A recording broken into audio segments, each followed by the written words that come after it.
উপদেশ মেনে জাদুগরের কাছে এসে প্রতিদিন জাদুবিদ্যা শিখে, প্রতিদিন জাদুবিদ্যা শিখে যখন বাড়িতে যায়, রাস্তা দিয়ে যখন যায়, বিকাল বেলা যখন চলে যায়, রাস্তার মধ্যে একটি কুঁড়ে ঘর, এই ঘর থেকে একজন সাদা জুব্বা পরিহিত, সাদা পাগড়ি পরিহিত একজন আল্লাহওয়ালা বুজুর্গ লোক বের হয়ে বলতেছে, ও যুবক, প্রতিদিন দেখি সকালবেলা তুমি এই রাস্তা দিয়ে যাও, তুমি কোথায় যাও? এবং দেখি বিকাল বেলা এই রাস্তা দিয়ে বাড়ি ফেরো।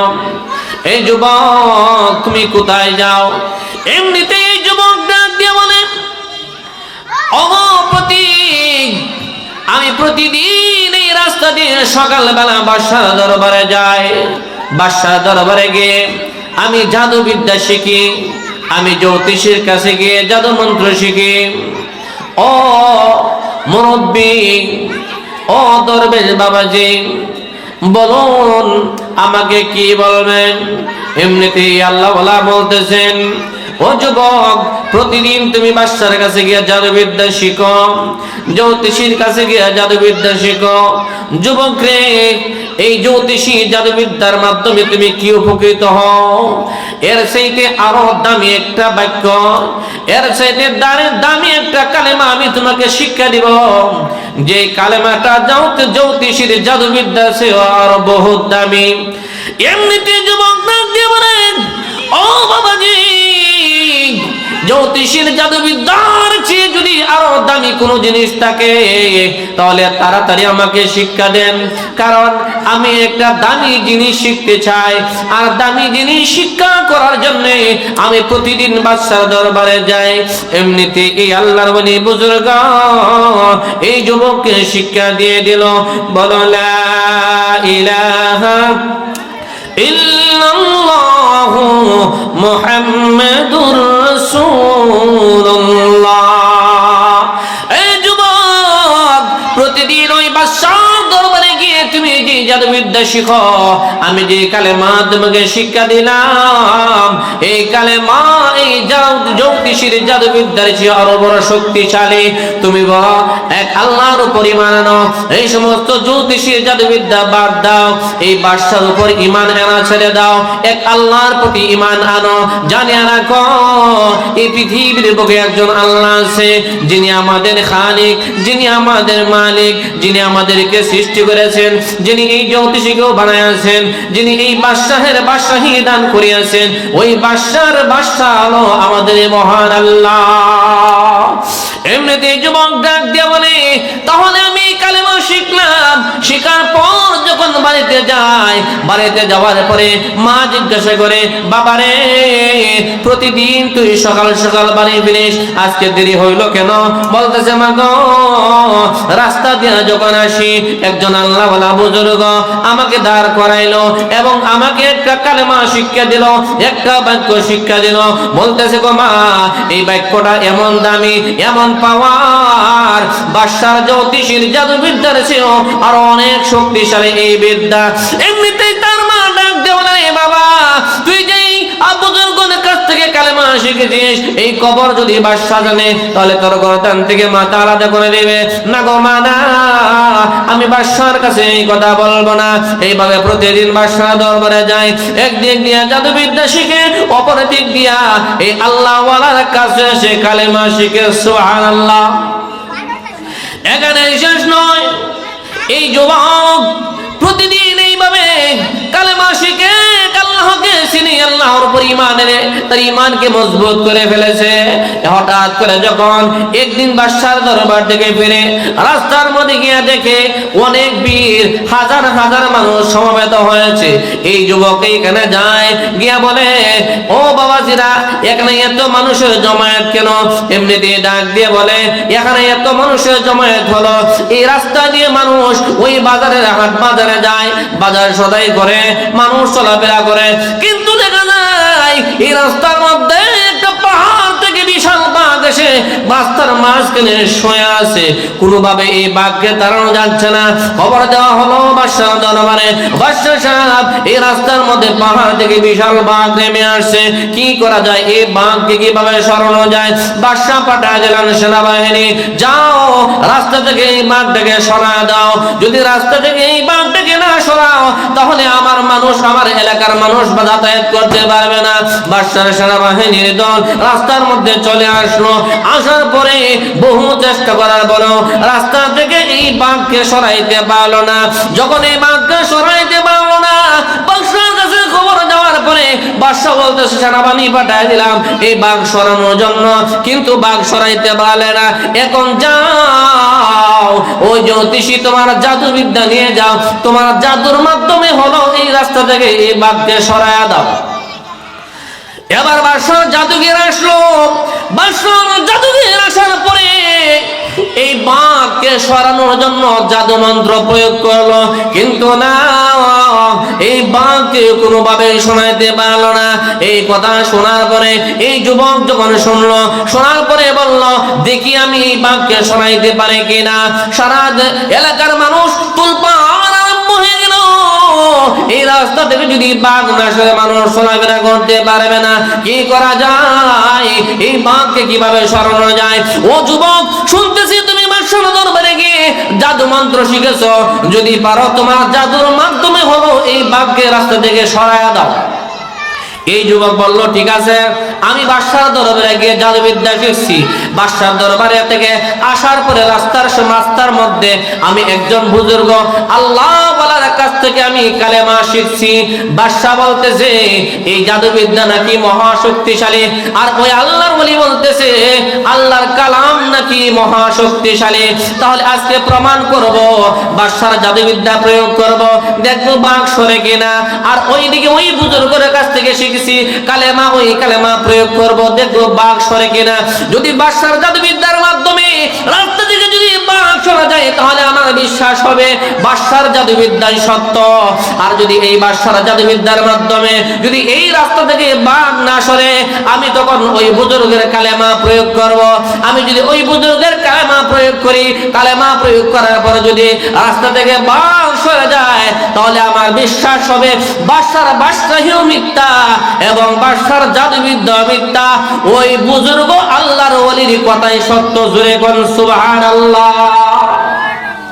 আমি বাদশার জাদুবিদ্যা প্রয়োগ করব, ওই বুজুর্গের কাছ থেকে যে আল্লাহর কালামা শিখছি ওই কালামাও প্রয়োগ করব। যদি জাদুবিদ্যার মাধ্যমে বাঘ সরা যায় আমার বিশ্বাস হবে জাদুবিদ্যা সত্য। যদি জাদুবিদ্যার মাধ্যমে বাঘ না সরে, আমি আমার আল্লাহর নাম নিয়ে আমি এই বাঘের উপর কালেমা প্রয়োগ করব। যদি বাঘ সরে যায় তাহলে আমার বিশ্বাস হবে এই বাদশা যে খুদ দাবি করে বাদশাহী নিয়ে বসা, এই সব কিছু মিথ্যা, বাদশা জাদুবিদ্যা মিথ্যা, মহান আল্লাহ সত্য। জোরে কোন সুবহানাল্লাহ। এই বলে এই যুবক বাদশার কাছ থেকে জাদুবিদ্যা যে শিখছিল এই জাদুবিদ্যা প্রয়োগ করলো এবং বলল হে বাঘ তুমি রাস্তা থেকে সরে যাও। দেখা যায় বাঘ রাস্তা থেকে সরে না। যখন সরে না তার বিশ্বাস হলো জাদুবিদ্যা প্রয়োগ করলে আর কোনো কাজ হবে না। এমনিতেই এই যুবক তার মনে আসলো আমি ওই বুজুর্গ আল্লাহ ওয়ালার কাছ থেকে আমি কালেমা শিখছি, এখন কালেমা প্রয়োগ করব, দেখি বাঘ সরে কিনা। এমনিতে এক আল্লাহর উপরে বিশ্বাস থেকে একটা ছোট ডিল হাতে নিল, পাথর হাতে নিল এবং কালেমা শরীফ পাঠ করে এই পাথরের মধ্যে ফু দিয়ে বাঘের দিকে নিক্ষেপ করলো। যেই মাত্র এই পাথর বাঘের গায়ে গিয়া পড়লো, সঙ্গে সঙ্গে বাঘটা মারা যায়। কোন সুবহানাল্লাহ। এই বাঘ যখন মারা যায় এই কালাম করার পরে এর মাধ্যমে প্রমাণ হয়ে গেল বাদশার জাদুবিদ্যা সব মিথ্যা, মহান আল্লাহ সত্য। জোরে কোন সুবহানাল্লাহ। এখন বাঘ যখন মরে গেল, বাঘ মরে যাওয়ার পরে এখানে হাজার হাজার মানুষ জিজ্ঞাসা করতে শুরু করলো ও যুবক, বাদশার সেনাবাহিনীও এই বাঘ সরাইতে পারলো না, বাদশার জাদুঘরও এই বাঘ সরাইতে পারলো না, তুমি কি মন্ত্র প্রয়োগ করলা যেই মন্ত্র দেওয়ার পরে সঙ্গে সঙ্গে বাঘ মারা গেল? এমনিতেই যুবক ডাক দিয়ে বলে আমি প্রতিদিন বাদশার দরবারে গিয়া জাদুবিদ্যা শিখতাম, ওই জাদুবিদ্যা প্রয়োগ করলাম, বাঘ সরে না। আমি রাস্তা দিয়ে আসার সময় বুজুর্গ আল্লাহর ওয়ালির কাছ থেকে কালেমা শিখছিলাম।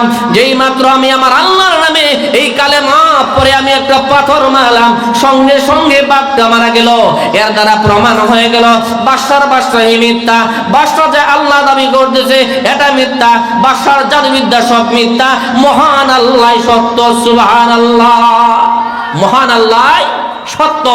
এই কথা বলার পরে এখানকার শত শত মানুষ এই ছেলেকে বলতেছে, হে যুবক, আর একটা সেকেন্ড দেরি করতে চাই না, বাদশার সেনাবাহিনীর মাধ্যমে এই বাঘ সরল না, জাদুবিদ্যার মাধ্যমে এই বাঘ সরল না, যেই খুদার কালামের মাধ্যমে এই বাঘ সরলো, আমরা ওই খুদার কালাম করতে চাই, এই বাদশাকে আমরা আল্লাহ মানব না।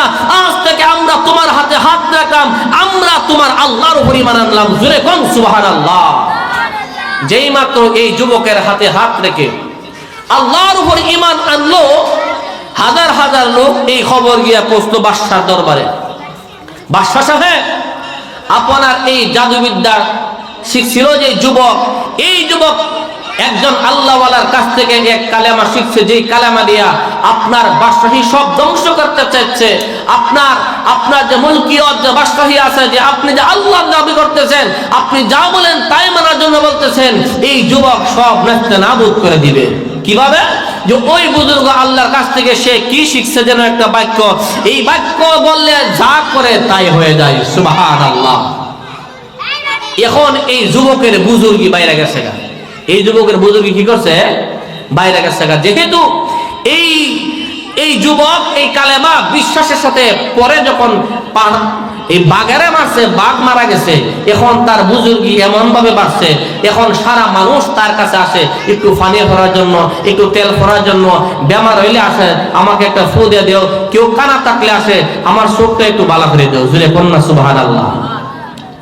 এই খবর বাদশার দরবার পর্যন্ত পৌঁছার পরে বাদশার দরবারের একজন উজির, যে অনেক দিন যাবৎ বাদশাকে খোদা মানে, আর বাদশার এই বাদশাহী বিশ্বাস করে, জাদুবিদ্যা বিশ্বাস করে করে আসতেছে। আর বাদশার দরবারে থাকতে থাকতে এই উজিরের চোখের আলো চলে গেছে, বুড়া হয়ে গেছে। আর কি, বুড়া হয়ে গেলে চোখের আলো চলে যায় না? চলে যায়।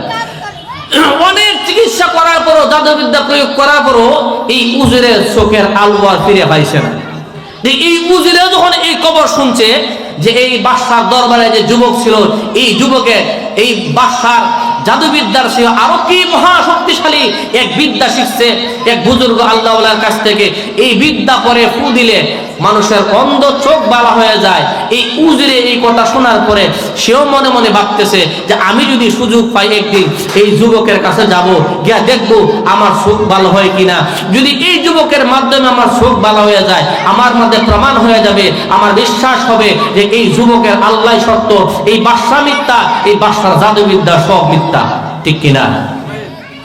এই মনস্থ করে এই বাদশার উজির হঠাৎ করে একদিন এই যুবকের দরবারে চলে গেল, গিয়া বলতেছে, যুবক, তুমি তো আমাদের দরবারে ছিলা, আমাদের দরবার থেকে অনেক জাদুবিদ্যা শিখছ, আর শুনতেছি একজন বুজুর্গর কাছ থেকে তুমি নাকি এক কালেমা শিখছ, এই কালেমার পাওয়ার বেশি, জাদুবিদ্যা নাকি তোমার কাছে সব কিছু মিথ্যা, ওই কালেমাই নাকি তোমার কাছে সত্য, তুমি নাকি বাদশার উপর থেকে ঈমান আনা বাদ দিয়ে দিছ, এক আল্লাহর প্রতি ঈমান আনছো, এটা কি সত্যি? বলে হ্যাঁ, তোমার কাছে আসলে নাকি মানুষ ভালো হয়ে যায়।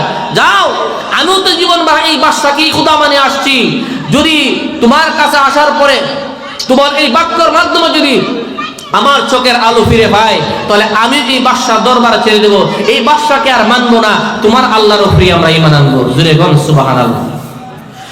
এই কথা বলার পরে এই বাদশা উজির এই যুবকের কাছে দৌড়াইয়া যায়, বলতেছে, যুবক গো, আমি অনেক দিন যাবত বাদশাহ দরবারে ছিলাম, বাদশাহ দরবারে থাকতে থাকতে আমার জোয়ান কি শেষ, এখন আমি বৃদ্ধা হয়ে গেছি, আমার চোখের আলো চলে গিয়েছে, আমার চোখের আলোটা একটু ফিরিয়ে দাও। তুমি যে কি জানো, তোমার আল্লাহর নাম বলে নাকি হাত দিলে চোখের আলো ফিরে আসে। ও যুবক, আমি বাদশাহ দরবারে সারাটা জীবন কাটায় দিলাম, কিন্তু আমার চোখের ভালো কোনো চিকিৎসা পাইলাম না, তুমি আমার চোখের একটু চিকিৎসা করে দাও। এমনিতে এই যুবক যুবক এই বাদশার উজিরের চোখের মধ্যে হাত দিলেন, দিয়া কি যেন পরে দোয়া করে দিলেন, একটা ফু দিয়ে দিলেন। ফু দিতে দেরি হলো, এই উজিরের চোখের পাওয়ার আসতে একটা সেকেন্ড দেরি হলো না। এই উজির চিৎকার দিয়ে বলতেছে, এতদিন আমি বাদশাকে খোদা মানতাম, বাদশার জাদুবিদ্যার উপর ঈমান আনছিলাম, আজ থেকে প্রমাণ হয়ে গেল এই বাদশা কোনো খোদা না, এই বাদশার জাদুবিদ্যার কোনো ক্ষমতা নাই। ও যুবক, তোমার আল্লাহর উপর আমি ঈমান আনলাম, তোমার আল্লাহর এই ক্ষমতা, তোমার আল্লাহই পারে সবকিছু করতে। দেখো মুহূর্তের মধ্যে আমার চোখের আলো ফিরে পেয়েছি, তোমার আল্লাহর উপর আমি ঈমান আনলাম। এই খবরও বাদশার দরবারে পৌঁছলো। বাদশার দরবারে পৌঁছার পরে সেনাবাহিনীদেরকে আদেশ দিল, এই সেনাবাহিনীরা যাও, আমার যুবক, আমার দরবারের এই লবণকে, লুন্নটিকে এই যুবক বড় হয়েছে, এখন আমার রাজত্ব ধ্বংস করতে যাচ্ছে, যাও তাকে গ্রেফতার করে আমার কাছে নিয়ে আসো। গ্রেফতার করে নিয়ে আসা হলো। ডাক দিয়ে বলে, যুবক রে, আমার দরবারে তোমাকে অনেক সম্মান দেওয়া হতো, আমার দরবারে অনেক খাবার তুমি খেয়েছো, অনেক জাদুবিদ্যা শিখেছো, এখন কোথায় থেকে কি এক বাক্য শিখলে, কি এক কালাম শিখলে, তোমার এই কালামের মাধ্যমে আমার বাদশাহী ধ্বংস হয়ে যাচ্ছে। রে যুবক, যদি আমার এই রাজ সিংহাসনটা চাও আমি দিয়ে দিব, যদি সুন্দর রমণী চাও আমি দিয়ে দিব, যদি বাড়ি গাড়ি চাও আমি দিয়ে দিব, তুমি ওই পথ থেকে ফিরে আসো। যুবক ডাক দিয়ে বলে, আমি যে আল্লাহর উপর ঈমান এনেছি, যে কালেমা আমি পড়েছি, তোমার জাদুবিদ্যার চেয়েও শক্তিশালী, তোমার বাদশাহের চেয়েও শক্তিশালী, আমি এমন এক আল্লাহর উপর ঈমান এনেছি, ওই আল্লাহকে ছেড়ে দিয়ে আমাকে যদি এই তোমার রাজত্ব দিয়ে দাও, সুন্দরী নারী দিয়ে দাও, সুন্দরী বাড়ি দিয়ে দাও, এই সব কিছু আমি ছেড়ে দেব, কিন্তু আল্লাহর উপর যে ঈমান এনেছি আমি, একটা মুহূর্তের জন্য আমি ঈমান ছাড়বো না। জুড়ে কোন সুবহানাল্লাহ। এই কথা বলার পরে বাদশা বলতেছে, তাকে চাবুক মারো, চাবুকের আঘাত করো। চাবুকের আঘাত মারা হলো। বলতেছে, যতই চাবুক মারো না কেন আমি এক মুহূর্তের জন্য আল্লাহর উপর থেকে ঈমান ছাড়বো না। এই যুবক, এমন শক্তিশালী বাক্য তোমাকে কে শিক্ষা দিল, তাকে আমি একটু দেখতে চাই। যদি দেখতে চাও তাহলে ওই রাস্তার পাশে একটি কুঁড়ে ঘর রয়েছে, ওই ঘরের মধ্যে গিয়ে দেখো বুজুর্গ আল্লাহর ওলি বসা। জুড়ে কোন সুবহানাল্লাহ। এমনি বাদশা সেনাবাহিনী পাঠায় দিল, যাও এই বুজুর্গ আল্লাহর ওলিকে ধরে নিয়ে আসো। কেমন বাক্য শিক্ষা দিল, যে বাক্য শিক্ষা দেওয়ার কারণে, এই বাক্য শিক্ষার কারণে এই যুবক আমার রাজত্ব ধ্বংস করে নিচ্ছে। এই বুজুর্গ আল্লাহর ওলিকে গ্রেফতার করে নিয়ে আসলো।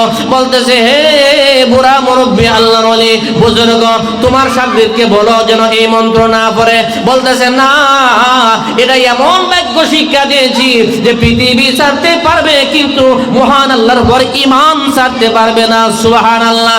এমনি বলতেছে, মুরব্বী তাহলে তোমার কোনো রেহাই নাই, নিয়ে যাও থেকে জেলখানার ভিতরে। জেলখানার ভিতরে পাঠিয়ে দেওয়া হলো। পাঠিয়ে দেওয়ার পরে বলতেছে, মুরব্বী বলো তোমার শাগিরকে এই বাক্যগুলো বন্ধ করে দেওয়ার জন্য, তার আল্লাহর উপর থেকে ঈমান বাদ দেওয়ার জন্য, আমি বাদশার উপর ঈমান আনার জন্য। বলতেছে, না, যদি জীবন চলে যায় একটা মুহূর্তের জন্য আল্লাহর উপর থেকে আমরা ঈমান ছাড়বো না।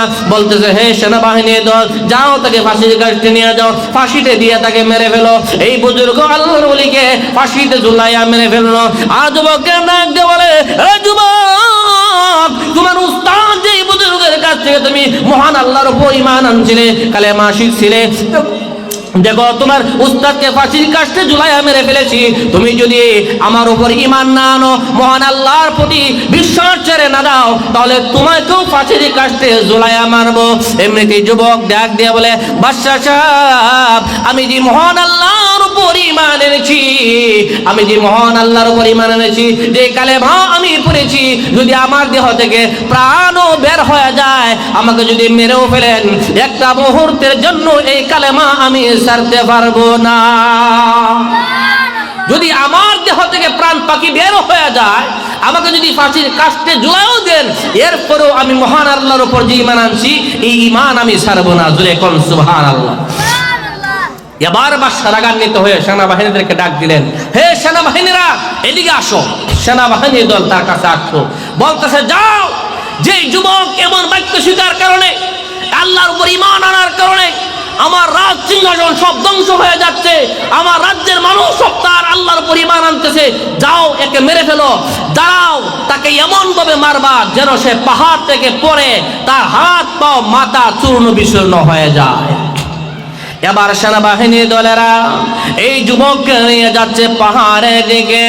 যুবক ডাকতে বলে, ও সেনাবাহিনীর বারা, তোরা আমাকে কোথায় নিয়ে যাচ্ছ? তোমাকে নিয়ে যাচ্ছি পাহাড়ের উপরে, পাহাড় থেকে বলে তোমাকে মেরে ফেলবো। এই যুবক ডাকতে বলে, ও সেনাবাহিনীর বারা, আমি এমন আল্লাহর উপর ঈমান এনেছি যে আল্লাহ আমাকে হেফাজত করবে, আর তোমরা যে আমাকে মারতে চাচ্ছ তোমরাই ধ্বংস হয়ে যাবে। সেনাবাহিনীরা বলে, দেখি কে ধ্বংস হয়।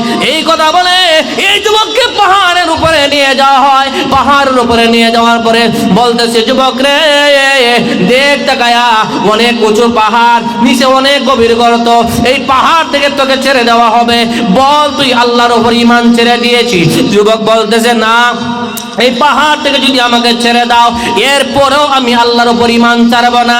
এমনিতেই বলতেছে, যুবক, এ সেনাবাহিনীর ভাইয়ারা, তোমরা যে আমাকে মারার জন্য নিয়ে আসছো, আমি যে আল্লাহর উপর ঈমান এনেছি ওই আল্লাহ আমাকে হেফাজত করবেন, আর তোমরা ধ্বংস হয়ে যাবে। সুতরাং আমাকে না মারিয়া আমার আল্লাহর উপরে তোমরাও ঈমান আনো। জোরে কোন সুবহানাল্লাহ। এই কথা বলার পরে এই বছর সেনাবাহিনীরা তার কথা না মেনে তাকে যেই মাত্র পাহাড় থেকে ছেড়ে দিল, আল্লাহ রাব্বুল আলামিন জিব্রাইল পাঠিয়ে দিলেন, ফেরেশতা পাঠিয়ে দিলেন। ফেরেশতারা, রে যাও, এই যুবক যেইভাবে আমার উপর ঈমান এনেছে, আমি ওই যুবকের ধ্বংস আমি চাই না, আমি আল্লাহ হেফাজত করব। যাও, আমার এই যুবককে বাঁচায় নাও, আর যারা আমার এই যুবককে ধ্বংস করতে চায় তাদেরকে তোমরা ধ্বংস করে দাও। সঙ্গে সঙ্গে ওই সেনাবাহিনী দল এই পাহাড় থেকে হুচটকে পড়ে গাছের মধ্যে বাড়িকে, পাথরের মধ্যে বাড়িকে মাথা চূর্ণ বিচূর্ণ হয়ে ধ্বংস হয়ে যায়। আর এই যুবককে আল্লাহ রাব্বুল আলামিন কুদরতিভাবে বাঁচায় দেয়। কোন সুবহানাল্লাহ। এই সাহায্য, এই শক্তি কে দিয়েছেন? কেন দিয়েছেন আল্লাহ পাক রব্বুল আলামিন? এই সাহায্য এই যুবককে কেন সহযোগিতা আল্লাহ করলেন? কেন করলেন? সে আল্লাহ রাস্তার মধ্যে অবিচল থাকছে, অটল থাকছে। কথা কোন ঠিক কিনা? এই জন্য আল্লাহ বলেন, ওয়াল্লাযীনা জাহাদু ফীনা লানাহদিয়ান্নাহুম সুবুলানা ওয়া ইন্নাল্লাহা লামাআল মুহসিনিন। জোরে কর আল্লাহু আকবার। আল্লাহ বলতেছেন, যারা নাকি আমার রাস্তায় চেষ্টা করে, জিহাদ করে, মুজাহাদা করে, আমার রাস্তার মধ্যে অটল থাকে, অবিচল থাকে, আমি আল্লাহর প্রতি প্রগাঢ় বিশ্বাস রাখে, আমি আল্লাহর প্রতি ঈমান আনে, আমার কালেমাকে সে বুকে ধারণ করে, আমার যত মুসিবতই আসুক না কেন আমি আল্লাহ রাব্বুল আলামিন তাকে হেফাজত করব। হেফাজত করছেন এই যুবকরে, হেফাজত করছে। এই যুবক এই পাহাড় থেকে নামলো, বাদশার দরবারে আসলো। বাদশা অবাক হয়ে গেল, কি সেনাবাহিনীর মাধ্যমে এই যুবককে পাঠাইলাম মারার জন্য, এই যুবক কিভাবে আমার দরবারে আসলো? এই যুবক ডাক দিয়ে বলে, ও বাদশা জাফনা, আমাকে যেই সেনাবাহিনী দিয়ে পাঠাইলেন মারার জন্য, ওই সেনাবাহিনী মরে গিয়েছে। আমি যে আল্লাহর প্রতি ঈমান এনেছি ওই আল্লাহ আমাকে বাঁচায়া রেখেছে। আল্লাহ পাক যদি কাউকে হেফাজত করে, এই পৃথিবীর কোনো সাধ্য নাই, কোনো শক্তি নাই তাকে ধ্বংস করবে। কথা কোন ঠিক কিনা? বাদশাকে ডাক দিয়ে বলে, বাদশা যাও না, এখনো সময় আছে, তোমার সেনাবাহিনী বাদ দেও, এই সমস্ত শক্তি কাজে আসবে না। দুনিয়ার যত শক্তি আছে মহান আল্লাহর শক্তির কাছে সব পরাজিত। ঠিক কিনা? মহান আল্লাহ শক্তির কাছে সব পরাজিত, সব ধ্বংস। কারণ এই পৃথিবীর মধ্যে একমাত্র শক্তিশালী ক্ষমতাধর হলেন আল্লাহ। ঠিক কিনা? কতক্ষণ ঠিক কিনা? বাদশাকে বলতেছে, বাদশা সাহেব, এখনো সময় আছে, আমি যে আল্লাহর উপর ঈমান এনেছি সেই আল্লাহর উপর ঈমান আনুন। এই কথা বলার পরে বাদশার শরীরের মধ্যে আরো আগুন লাগছে, আরো আগুন লাগছে। বলতেছে যে, সেনাবাহিনী দিয়ে পাঠাইলাম তোকে মারার জন্য, সেনাবাহিনীরা তোকে মারতে পারলো না, বরং সেনাবাহিনী এরা ধ্বংস হয়ে গেছে, আর তুই জেতা ফিরে আইছ আবার বলতেছ যে তোর আল্লাহর উপর ঈমান আনতাম। এটা কোনোভাবেই সম্ভব না। এখন আরেক দল সেনাবাহিনী তৈরি করছে, যাও, একদল পাঠালেন তাকে মারার জন্য, ধ্বংস হয়ে গেছে। এখন তোমাদেরকে আমি ট্রেনিং দিয়ে প্রস্তুত করলাম, তোমরা নিয়ে একে বিমানে উঠাইবা, সাগরের মধ্যে ফেলাই দিবা, দিয়ে মারবা, সাগরের মধ্যে ফেলাইয়া মারবা। এই কথা বলার পরে এই যুবক বলতেছে, বাদশা সাহেব, আমি যে আল্লাহর উপরে ঈমান আনছি, আমার আল্লাহর এমন শক্তি যে আপনার সেনাবাহিনীরা আমাকে সাগরের মধ্যে নিয়ে বিমান থেকে জাহাজ থেকে ফালাইয়া মারবে না, আমার আল্লাহ আমাকে হেফাজত করবেন আর তারা নিজেরাই ধ্বংস হয়ে যাবে। কোটে কি বলে রে, হাসা নাকি? বলে হ্যাঁ, এই যাও নিয়ে যাও তাকে। তারা তাকে হেলিকপ্টার বা বিমান জাহাজের ভিতরে ঢুকাইলো, ঢুকানোর পরে তাকে সাগরের মধ্যে নিয়ে গেল। যুবক ডাক দিয়ে বলে, ও সেনাবাহিনীর ভাইরা, তোমরা আমাকে মারার জন্য জাহাজে করে সাগরের মধ্যে নিয়ে আসছো, কিন্তু জানো না আমি এমন এক আল্লাহর উপর ঈমান এনেছি যে আল্লাহ আমাকে হেফাজত করবে, তোমরা নিজেরাই ধ্বংস হয়ে যাবে। সেনাবাহিনীরা তার কথা মানলো না, তাকে নিয়ে গেল সাগরের মধ্যখানে নিয়ে যাওয়ার পরে তাকে বাদশার হুকুম মোতাবেক তাকে জাহাজ থেকে ফেলে দেওয়ার সিদ্ধান্ত নিল।